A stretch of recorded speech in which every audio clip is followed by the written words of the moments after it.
Well, good morning, Michael. Morning, how are you? All right, how are you? Good, I'm a chicken. I'm a dinosaur. You are a dinosaur. I am. I feel like if I look straight at the camera that I look more like angry chicken. You do look like an angry chicken.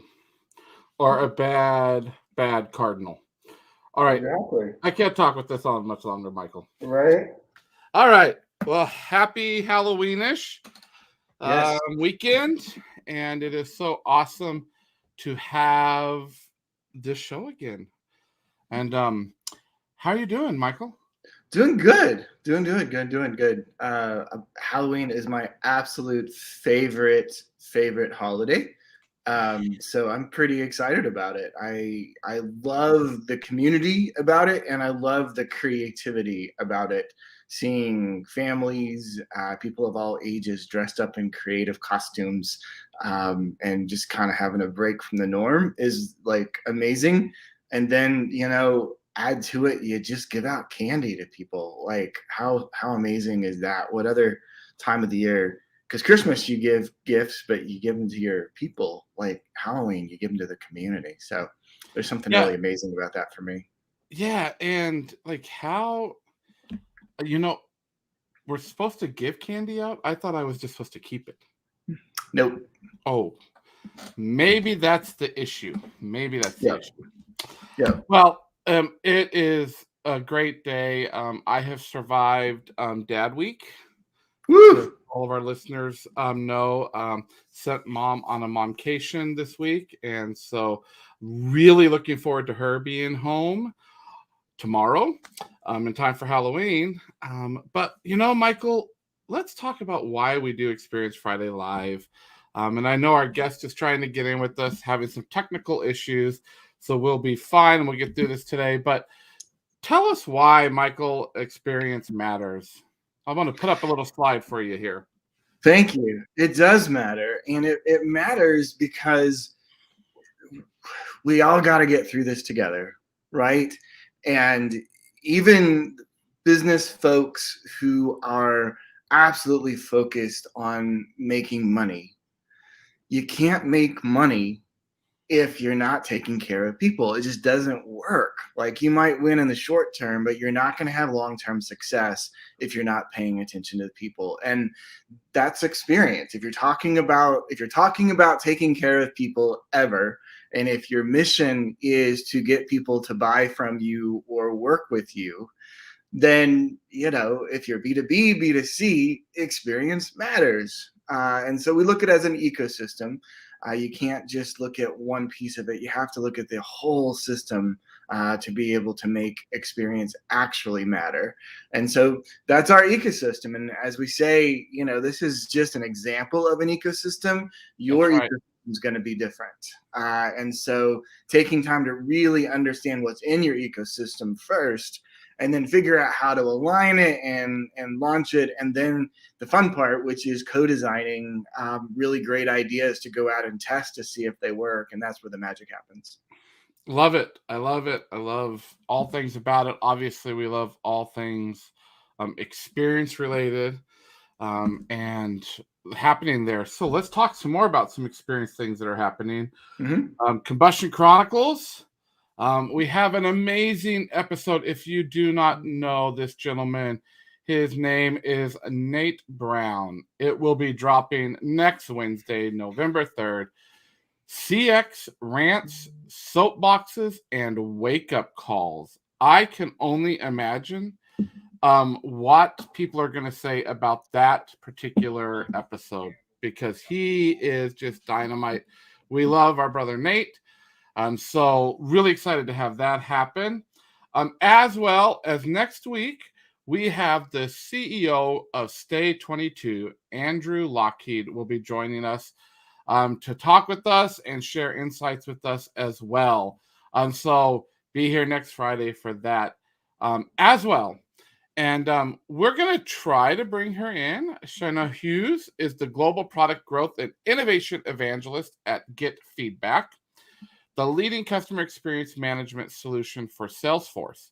She's a co-lead for SurveyMonkey's Black ERG build, a Salesforce MVP with over 11 years in its ecosystem, and holds many certifications and designations. She also co-founded a successful nonprofit to help underrepresented adults break into technology. So maybe she's here with us. I know she was still having issues with her camera.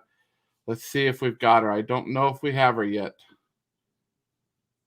It's spinning. It's trying. It's trying to get her here. You know what? We're just going to keep going here, Michael, because we can talk about all things experience, and I'll just keep watching as she's trying to join in.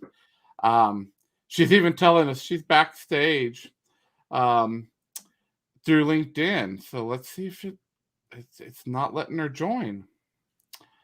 All right. Well, we'll just keep her there, and when she pops on the screen, Michael, we'll talk. But why don't you share a little bit why most people, again, you're in a hotel room this week, Michael. Yep. Why are you in a hotel room again, Michael? And where are you at? And what were you doing?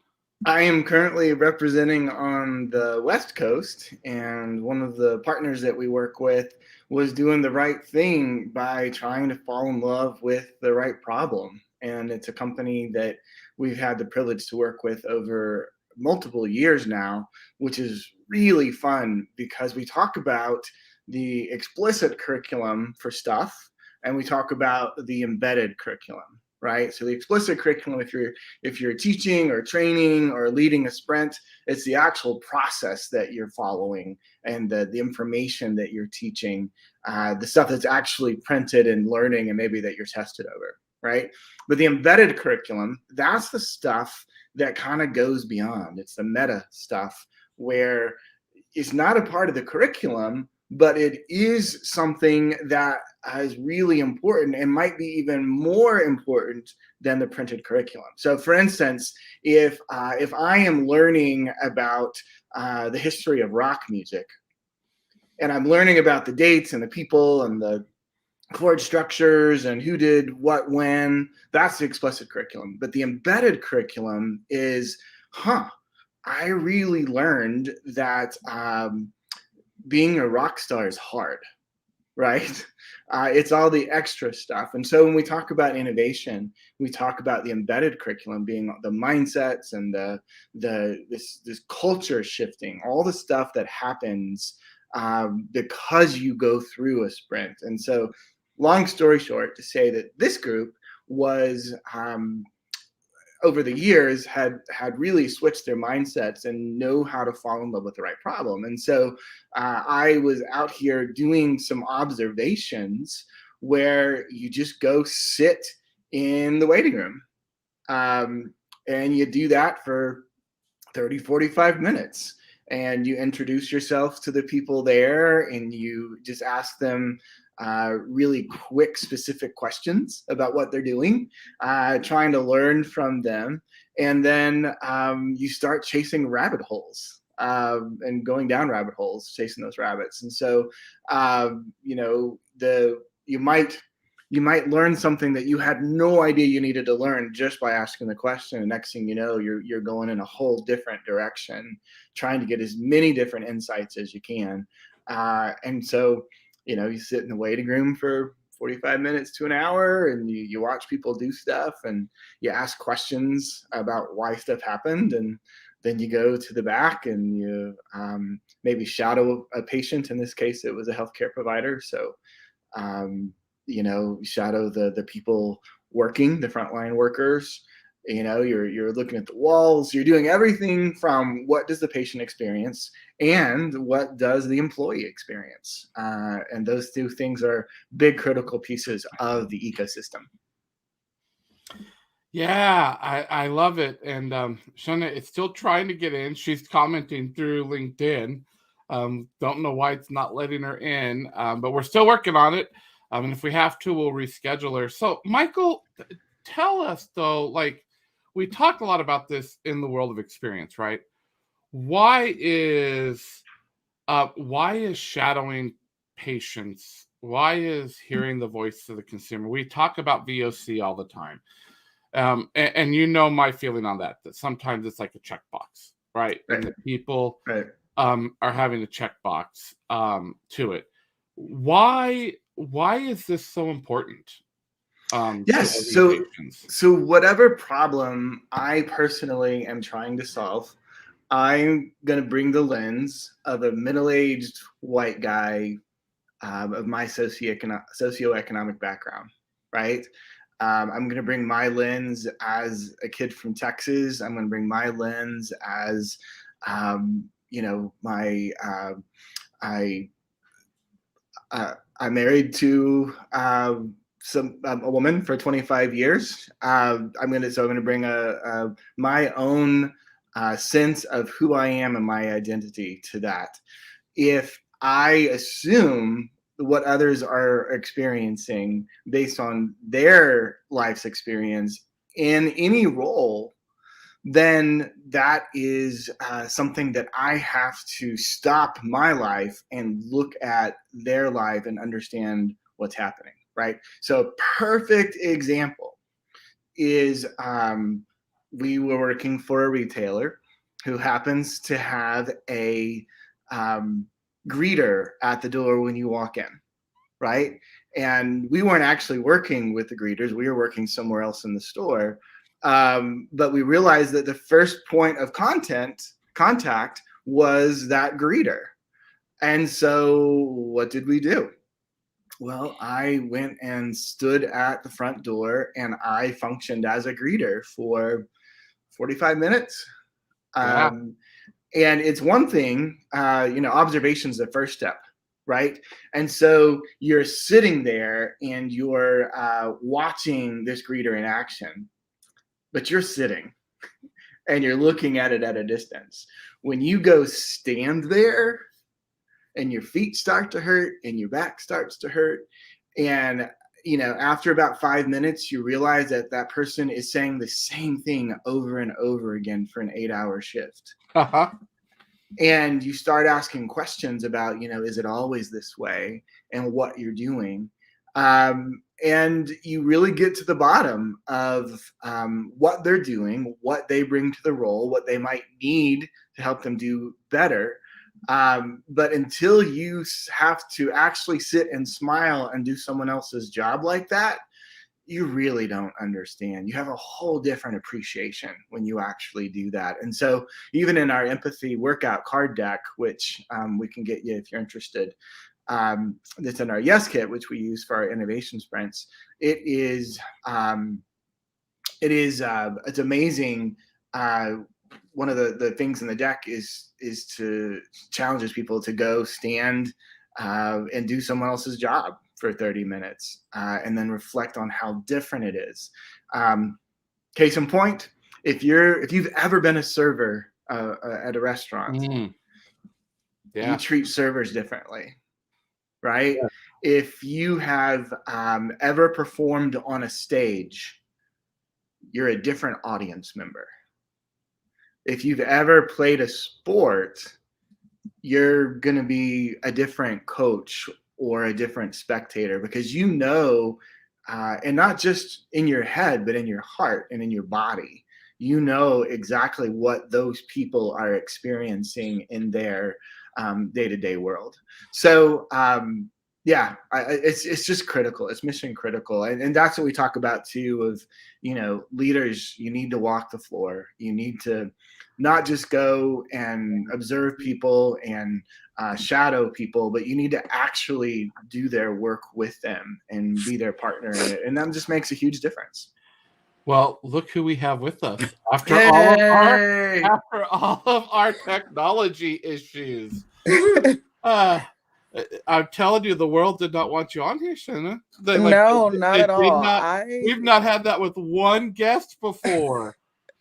It's So, weird. It wouldn't let me join from my laptop. I'm on my cell phone, but it would not allow, like, you couldn't see me. I could hear you, but I Mm, couldn't see you. So I don't know what's going on. hey, but you're here. you're I'm here. here. And wait, because I love your title, Global Product Growth, but most importantly, an Innovation Evangelist.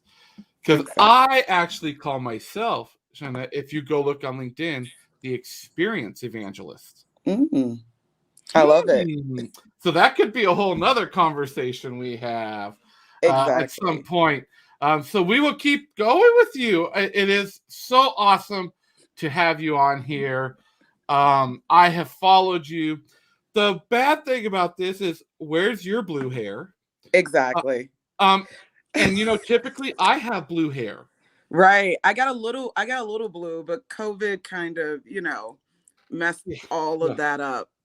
So there's a little bit of blue in there, but it's not like the usual. Well, I love it.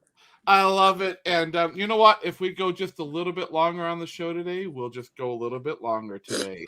I am fine if you don't have to.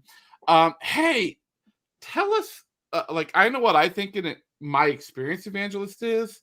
Shonnah, tell us what an innovation evangelist is and what aspect of innovation evangelism gets you most excited. Yeah, so innovation is really, I mean, we all know what innovation means, but to be an evangelist for innovation, it's really for me, it's working with our engineering and our product teams to really understand what our customers want and things that we aren't even thinking about and bring that to market, right? It's just so, what I love most about it, I think, is just learning new things and being able to bring exciting things to market and working with our, PM and our engineering team and just saying, hey, this would be a cool feature. How can we make this work? And figuring out really how to enhance our products and services to really, engage our customers and delight them, make them happy, because that's what it's about. Well, I think people need to really understand, because we say you're the innovation evangelist and global product growth at Get Feedback. Hmm. But I think people really need to understand too what companies, because we saw a major company yesterday rebrand, right? Yes. Who would know what Meta is, right? Like all of a sudden, right now, you know, what companies fall under Get Feedback so people can really truly understand what you're doing, especially in this experience ecosystem that to me and to Michael is so important. Because I don't know if you heard Michael sharing, he spent the last 2 days sitting in waiting rooms with a partner of ours doing patient experience and getting Oh, feedback wow. So what companies fall under that umbrella? Yeah, it's actually, everybody, it's a conundrum right now. But we Get Feedback is, we are CX, purpose-built CX solution for Salesforce. Everybody knows the big behemoth Salesforce. We were purchased a little bit over 2 years ago by SurveyMonkey. SurveyMonkey just did a big rebrand in September. And the global organization of SurveyMonkey is now called Momentive. And what SurveyMonkey is now, it's a product under the Momentive umbrella, just as Get Feedback is a product under the Momentive umbrella. And many of you may have heard yesterday, we were just purchased by Zendesk.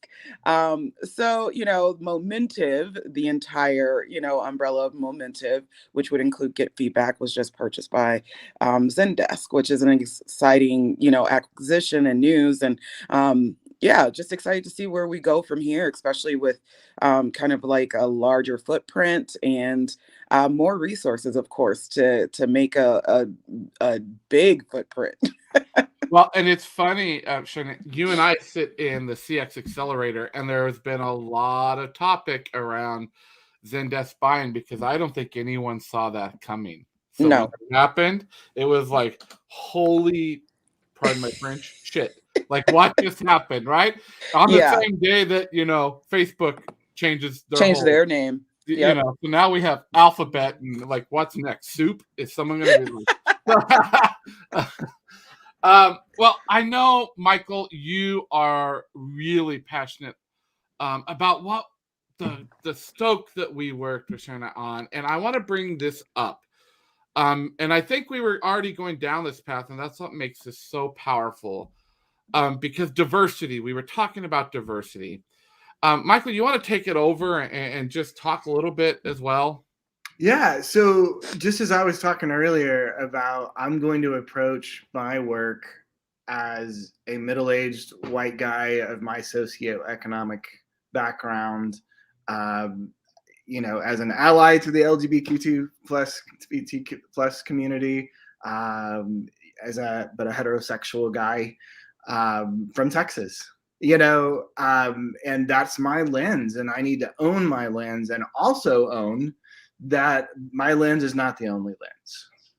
And then what we do as leaders is put together teams that do have that diversity. And I would love to hear from you, Shonnah, in terms of, when you hear the word diversity in the innovation space, what are all those groups? I don't want to say buckets or categories. They're people, right? So what are all those groups of voices and hearts that need to be represented in the conversation? Because if you get together and you're doing co-creation, co-collaboration, and the right voices are not in the room, then you've lost from the beginning, right? Exactly. So what do you think about when you think about putting together diverse teams? What's the why and the how there for you? Well, the why is because the world is diverse and we should really have diverse perspectives, diverse voices, diversity of thought, all in the room having these conversations with products and tools and laws and regulation, whatever it is that will affect us as a society. Everyone's voice should be represented, and that's what that really means to me, is that we don't do things, or we don't live in a world in a silo or in sections, or we shouldn't if we do. And I know there's still some issues surrounding that, but we won't get into that today. That'll be another show that we'll have you on. Exactly. But if you are looking to do good in this world, if you're looking to have products and services that really reflect the communities in which you operate, in which you serve, you want to have diverse perspectives.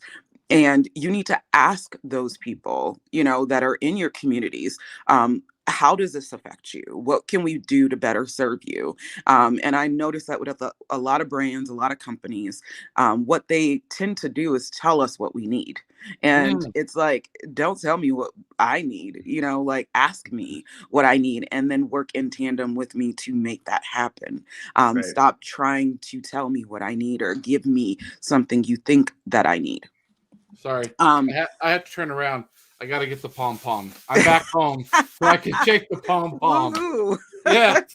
Yes. So, when we talk about, creating diversity in the CX or in an innovation space, you can't have true innovation without diverse perspectives. And when you think about the different groups, there are so many. I'm not going to be able to name them all, but we can think about race, of course, is one of them. We can think about culturally, that's another. Neurodiversity is another. Ableism. There's many different groups that, depending on the products and services that you're trying to bring to market, could and will affect. And you really need to think about how those groups will be impacted, and how do you get them to weigh in on whatever it is that you're bringing to market, because it's going to not only impact your bottom line, but impact your brand perception as well.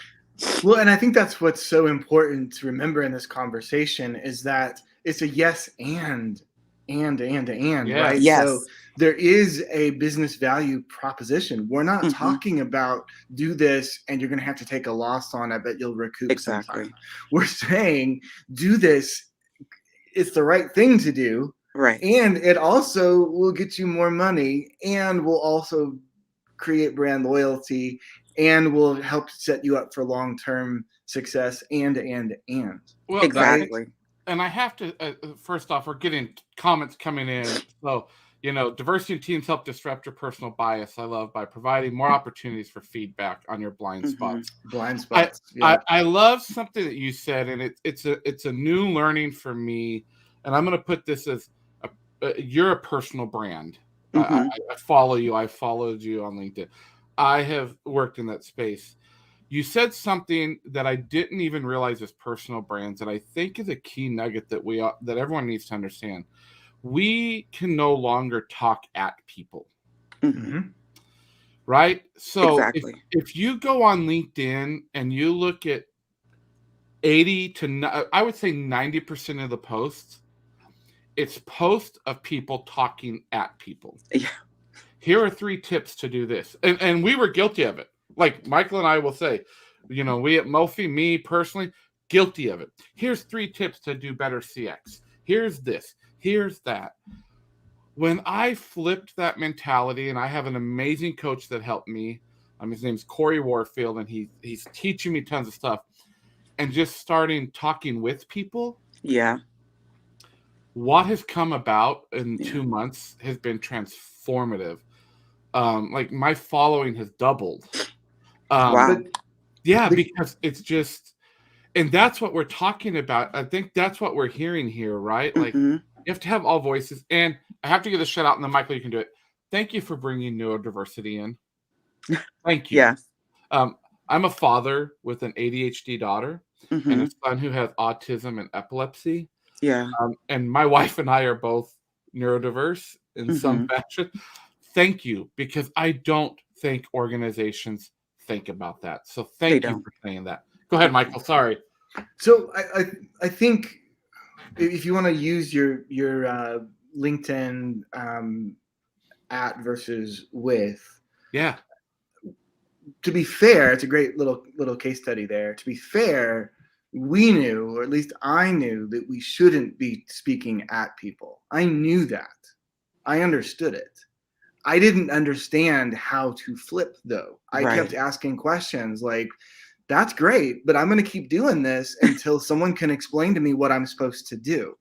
Right? Yeah. So same thing with take neurodiversity, take racial ethnic diversity, take socioeconomic diversity, whatever it is, different lenses.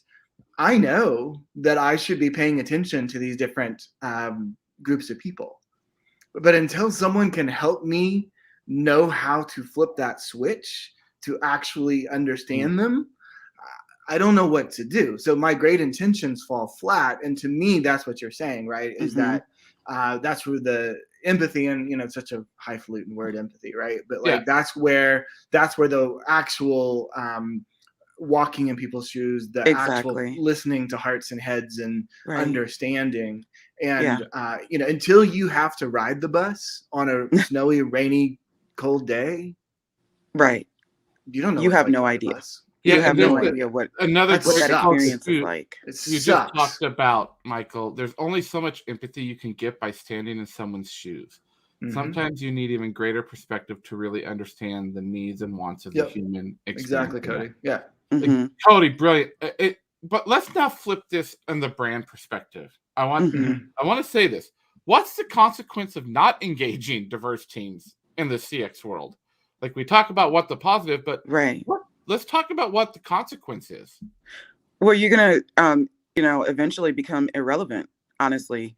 If you think about how millennials and our children, and then their children, they're really looking for companies that are really socially conscious and wanting to make an impact. So one of the things that I love about the organization Salesforce is when Mark Benioff talks about the business of business is to do good, and things of that nature. Like you can do good business and do good in the world, and that hasn't been something that most organizations has adopted for so long. But we're starting to see more and more of that, which makes me excited, which makes me happy, that the organizations are starting to see that they can have a social impact that will benefit society overall. And I think we've seen that a lot with COVID, where we had private organizations shipping PPE and getting involved in ways that they never had before, because it means people's lives. And I want organizations to realize that you know that was a pandemic, yes, but we still have other pandemics.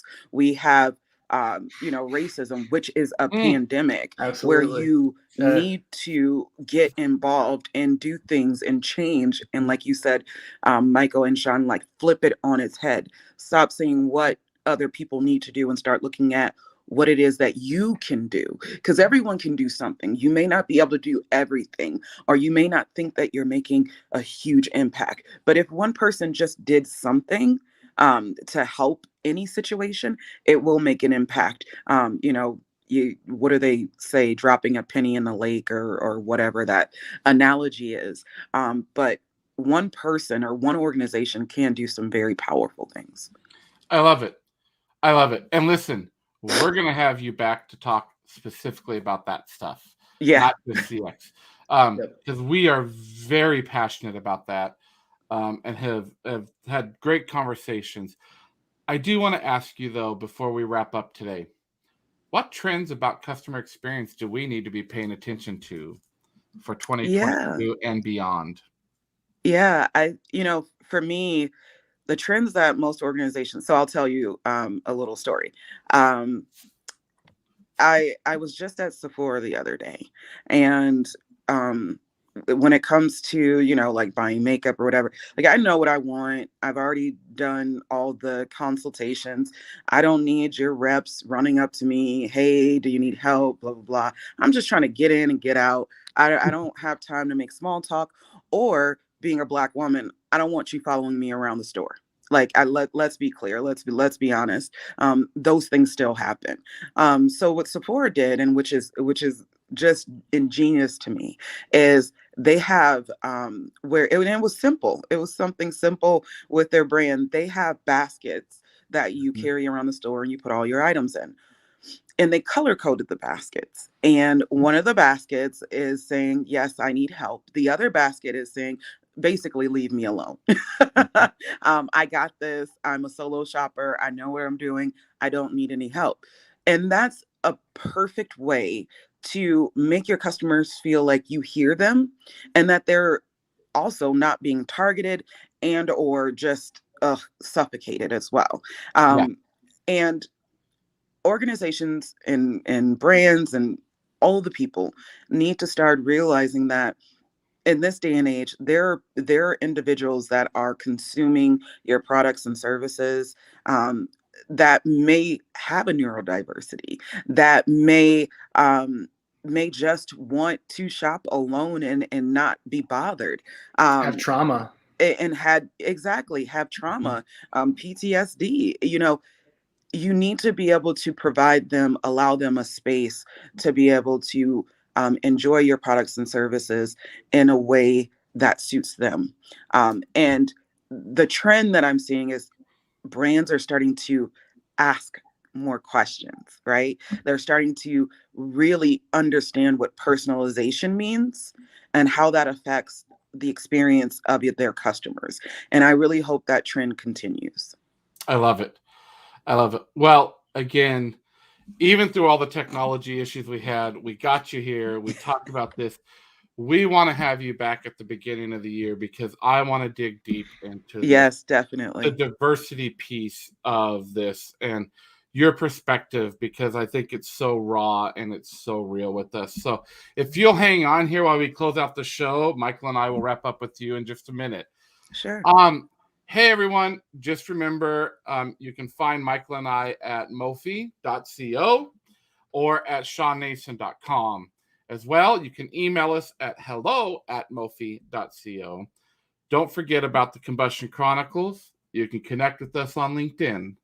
But most importantly, if you play in this experience ecosystem, we want you. Reach out to us. We want to hear your stories just like we heard today. We want to be real. We want to talk about the good, bad, and ugly, and the conversations that no one wants to talk about sometimes. Also, don't forget that next week, as I mentioned at the beginning of the show, Nate Brown on the Combustion Chronicles, CX rants, soapboxes, and wake-up calls. And then next Friday, Andrew Lockheed, the CEO of Stay 22. Michael, I hope you travel safe. And we will see you next week. And bye to everybody. This is for Kat. Oh, this is for Kat. Oh, should I put mine on too to close? Just so, yeah. There we go. I'm a chicken. We'll close out the show wearing our heads, Michael. So